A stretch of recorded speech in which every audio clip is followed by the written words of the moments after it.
ойланатында кез келді ау біздің көрерменге. Құр жырқ күле бермей, менің кейіпкерімнің түсінігі мен қазіргі ұрпақтың, қазіргі жастардың түсінігі мүлдем бөлек болды. Қабыспай.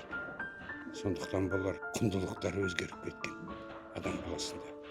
Қазіргі заманда бұзылып кеткен, қазір көмейі ашылып кеткен адамдар. Тәубасыз, қанағатсыз ұрпақ келді ғой деп ойлаймын мен. Ашкөзденіп келген. Сол қоғамның ең ойлантатын нәрсесі. Неге? Себебі қазір жемқорлық жайлап кеткен.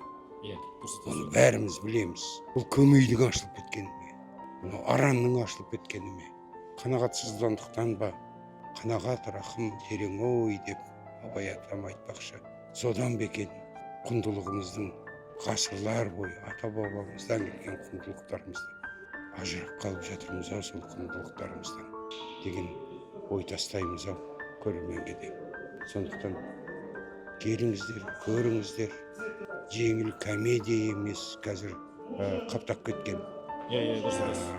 Көрерменді ойға салатын, ойға жетелейтін, әркім өзіне бір рет бойлап, осы не ой қалдырды бұл фильммен деп ойланатында кез келді ау біздің көрерменге.